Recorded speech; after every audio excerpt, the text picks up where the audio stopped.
వామపక్ష పార్టీలు ఒక చిన్న మైండ్ గేమ్ ఆడి వాళ్ళ స్వలాభాల కోసం, వాళ్ళ స్వార్థ రాజకీయాల కోసం మన తోటి ఆటో డ్రైవర్ని బలిపశువులు చేయబోతా ఉన్నాయి. ఈ రోజు బంద్ లేదు, మేము మాట్లాడుతున్నామని చెప్పారు. ఎవరైనా నిన్న పొద్దు భద్రాచలం ఆటో కార్మికుల ఐక్యత, భద్రాచలం ఆటో కార్మికుల ఐక్యత. సోదరులారా, దయచేసి గత 3 రోజుల నుంచి మనం భద్రాచలం పట్టణ జేఏసీ అందరికి నమస్కారం అండి. జేఏసీ హైదరాబాద్ నుంచి పిలుపునిచ్చింది. ఆటో కార్మికులకి సర్వీసు లేక బస్సులు ఫ్రీగా పెట్టడం వల్ల ఆత్మహత్యలు చేసుకుంటున్నారు. దాన్ని దృష్టిలో పెట్టి అధికారులు కానీ ప్రజలు కానీ మమ్మల్ని గమనించి కోఆపరేట్ చేయాలని మనస్ఫూర్తిగా కోరుకుంటూ జేఏసీ. ఓకేనా?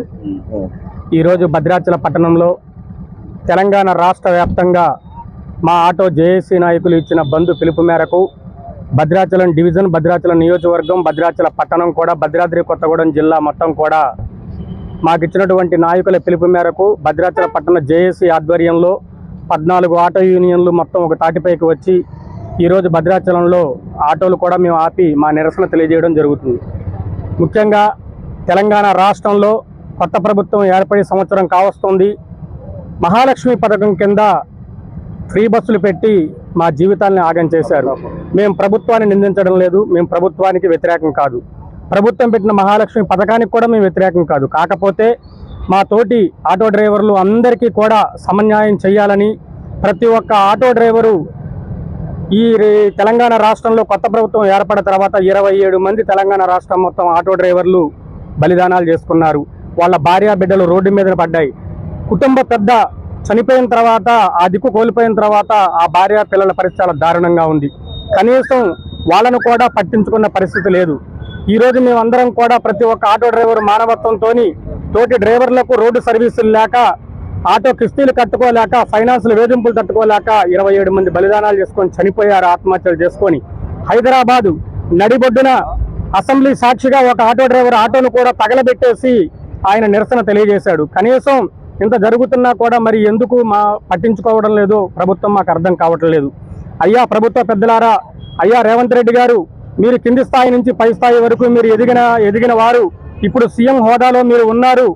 పొన్నం ప్రభాకర్ గారు సీనియరు, ఆయన ఎన్నోసార్లు ఎమ్మెల్యేగా, మంత్రిగా, ఎంపీగా ఉన్నారు. కాబట్టి రాష్ట్ర రోడ్డు రవాణా శాఖ మంత్రివర్యులు పొన్నం ప్రభాకర్ గారు, మా జిల్లా మంత్రివర్యులు పొంగులేటి శ్రీనివాసరెడ్డి గారు, తుమ్మల నాగేశ్వరరావు గారు, భద్రాచలం శాసనసభ్యులు తెల్ల వెంకటరావు గారు, మీరందరూ కూడా సహచర ఉమ్మడి ఖమ్మం జిల్లా మంత్రులందరూ కూడా కలగజేసుకొని ఈ ఆటో డ్రైవర్ల సమస్యలు పరిష్కరించాలని మేము కోరుతా ఉన్నాం.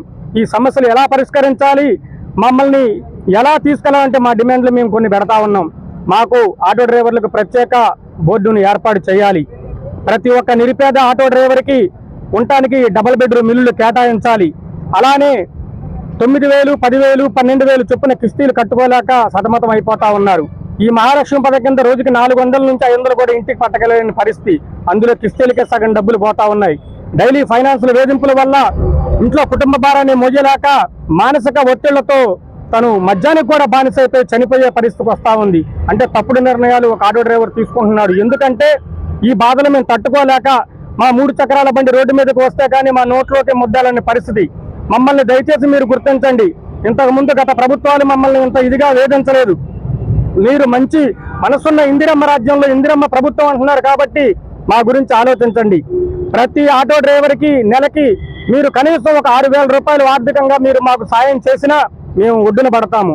లేదా సంవత్సరానికి పక్క రాష్ట్రంలో ఆంధ్రప్రదేశ్ ప్రభుత్వం 12,000 రూపాయలు వాళ్ళకి ఆర్థికంగా ప్రతి సంవత్సరానికి ఒకసారి ఇస్తుంది ప్రతి ఆటో డ్రైవర్ కుటుంబానికి. అలానే దార విభేదాలు లేకుండా ప్రతి ఒక్క ఆటో డ్రైవర్కి, ప్రతి ఆటో ఉన్న కార్మికుడికి మీరు సంవత్సరానికి ఇంతని మాకు దారి చూపించినా మా జీవితాలు అయోమయ స్థితిలో పడకుండా మీరు కాపాడిన వాళ్ళు అవుతారు. ఎందుకంటే ఈరోజు ఏ సోషల్ సర్వీస్ చేయాలన్నా కూడా, ఏ గమ్యస్థానానికి వెళ్ళాలన్నా కూడా ఈ ఆటో డ్రైవర్లే. మా ఆటో డ్రైవర్ల పరిస్థితి ఈ సంవత్సరం నుంచి ఎలా ఉందో మీరు మీ కళ్ళతో చూస్తూనే ఉన్నారు. మా మీద మీరు భద్రాచల రాముడు సాక్షిగా మేము మిమ్మల్ని వేడుకుంటున్నాం. మా మీద మీరు సీతకన్ను వేయకుండా భద్రాచల రాముడు సాక్షిగా మా అందరికీ మీరు సమన్యాయం చేస్తారని, మా ఆటో డ్రైవర్ల బాగోగులు మీరు గుర్తిస్తారని మేము కోరుతా ఉన్నాం. గత ప్రభుత్వంలో, బీఆర్ఎస్ ప్రభుత్వంలో మాకు ట్యాక్స్ తీసేసింది.